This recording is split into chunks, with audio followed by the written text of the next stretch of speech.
When I was a kid, important kid decisions would often get made by what we called shooting it out, where you would, um, one person would be odd and the other would be even, and what you do is you say once, twice, three, shoot, and you put down fingers, either one or two fingers, and if it's an odd, the total is odd, then the odd person wins, and if the total is even, the even person wins. Are you familiar with anything like that in your life? If you are, then you'll be particularly interested, I think, in this episode of Life's Potluck Buffet. And if you aren't, then, well, maybe you'll be more interested because you're like, what on earth is all of this stuff? So join me today for an episode about hand games on Life's Potluck Buffet, only on YouTube. Oh, yeah, and we'll ask the cards to give us a hand with our work and lives later on in today's episode. This is John Paulus, host of Life's Potluck Buffet. If you are enjoying Life's Potluck Buffet, please subscribe. And if you've already subscribed, thank you so much. If you have a Brave browser, you can now contribute basic attention tokens to Life's Potluck Buffet with John Paulus on YouTube. Thank you for your support, and thank you for listening.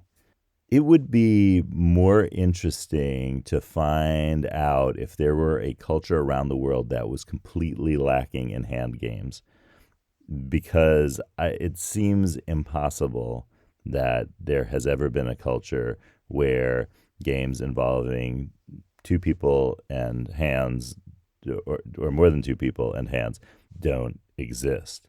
I mean, it's so common, and we have so much evidence for it throughout history that it really, I think it's kind of unlikely that there's any culture that had absolutely no hand games. So let's talk about some maybe familiar hand games to you and unfamiliar hand games to you, from a couple parts of the world.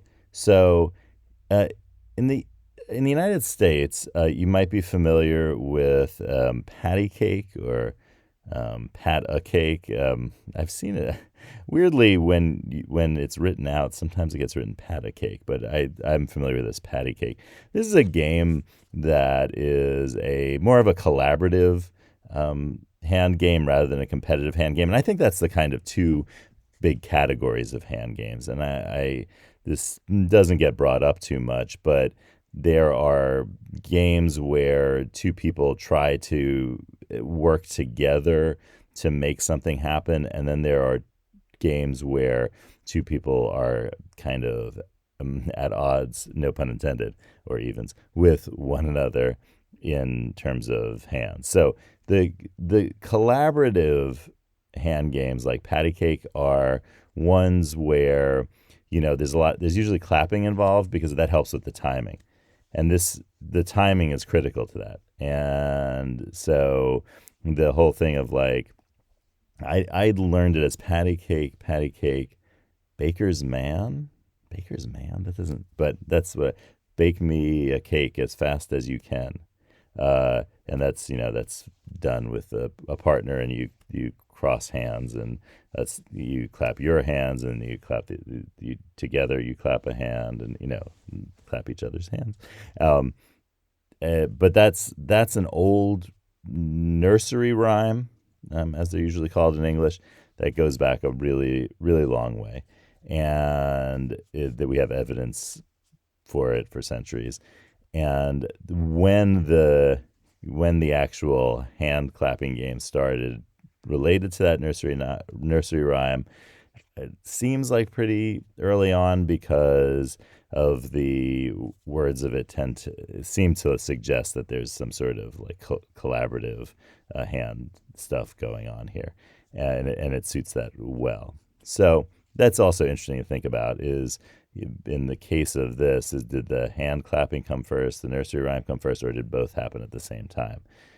I suspect that they developed together.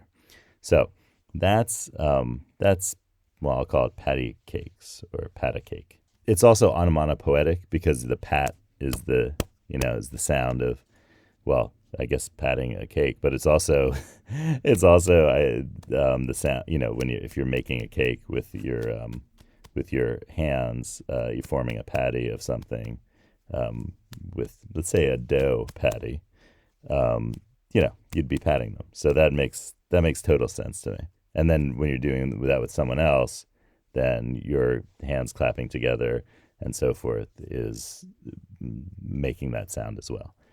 So I think that's what's going on there. Now, there is a game in the competitive category of hand games called Mura. And this is played in a lot of places. It has different names. The name that I'm most familiar with is Mura, which is the Italian name for it. And also other... I suspect that this has a lot to do with the lingua franca languages around the Mediterranean that we've talked about, where it may come from. No one knows the etymology of Mora. It's Morra, but let me explain the game, and then I'll say what I think the word is related to for me. Or like the direction to go, and if you want to think about where the word comes from. So Mura it's a pretty loud game because people sometimes really scream. It depends on where you are, but people really scream the numbers out. And so the idea is each player kind of throws a number of fingers down on sometimes it's not played on a table, sometimes it's played just in the air. Depends on where you are and how you play it. And the players shout out what the number they think it's going to be. So you're kind of like predicting what the number will be. So that is that's how you do it. So you basically you could throw down up to 5 fingers, and you shout out the number predicting the total of the fingers visible. So that's why there's some chance involved, because you don't know what the other person is going to throw down in terms of fingers. And the reason I think that the word mora might be related to the Italian word mollare, which is to stop, well, it means other things as well, but that's one of the meanings of it, is because when I've watched it, I've watched a lot of videos of this played and seen it played, and when people occasionally they'll say mora, and then like action will stop. So I don't know if that has to do with that. So if you're a mora player and you know what's going on there with the etymology of the word, it would be welcome if you just put that in the comments. So thanks. The other versions of this game are played around the world. There's one with that's played in China, for example, and it's done with like 0, 5, 10, 15, and so your hand isn't going to be able to do individual digits, but you do like a fist or all 5 fingers or so forth, and then you're again guessing what the total is going to be, not knowing what the other player is going to throw down. And there are other versions of this. Odds and evens are a version of this. The game that I was talking about in the beginning of the episode, where you're throwing down. In my experience, it's you either do 1 or 2 fingers, and if the total of the player's fingers is odd, then the odd person wins, and if they're even, the even person wins. And this is interesting as part of the history of roulette. Where the wheel that spins, and there's a little ball that is released, and it goes into one of the channels on the edge of the wheel that has numbers on it.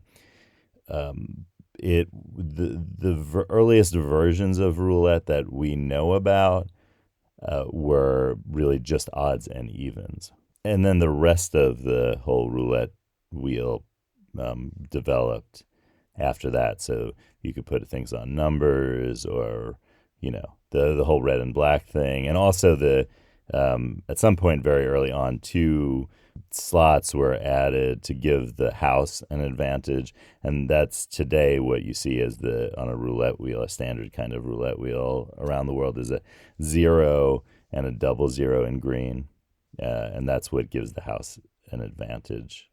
That's the way it gets built into the game, so that there's a slight house advantage, and it's not just a 50-50 chance of you getting red or black or even or odd if you bet that way. So that gives you a little sense of how roulette kind of developed out of these number games that are most often played with hands. And finally, the last hand game that is maybe as famous as any of them is rock, paper, scissors, as we usually call it in the United States. I understand that the order is reversed elsewhere, and in fact, it doesn't sound odd to me to say paper, rock, scissors, or in fact, I think paper, rock, scissors to me sounds more natural than rock, paper, scissors, but I don't know why that's the case. Maybe just it's the way the words, the shape of the words, and maybe it just sounds a little more poetic to me. But that's a game that apparently again, these games, it's so hard to tell, but apparently it comes from China through Japan, and that's really where the form of the game that is has three different combinations that can be thrown out really took off and spread from there. You probably know how rock, paper, scissors works, or paper, rock, scissors, but in case there's anybody out there who's not familiar with it, the idea is, again, there's two players, and you say something like rock, paper, scissors, shoot, and then when you say shoot, you throw down what your choice is. And so if you throw down paper, which is your hand flat, that would cover a rock. But if the other person, which is the rock, is the fist hand, and see how this actually relates to the Chinese versions of the Mora type game. And the third option in the rock, paper, scissors game is holding out two fingers to imitate a pair of scissors, the blades of a pair of scissors. And so those scissors cut paper. You see the hierarchy here. So if the other person throws down paper, right, the flat hand, then the scissors cut the paper, but the paper cuts the rock. And also, if the person has a rock and then another person throws scissors, the rock bashes the scissors. So that is the order of the way that works. And again, a decision-making game and a zero-sum game that is played around the world with our hands. And so those are really three kind of important styles of games that are played with hands: one collaborative, two competitive, and all a lot of fun. So let's ask the cards what they could give us a hand with today and see what they have to say. So yellow lemons, blue dumplings, magenta noodles, cards, tell us some things. What if you could play a game of rock, paper, scissors with magenta noodles, blue dumplings, and whatever. Here it is. It's Passions Are for Hobbies.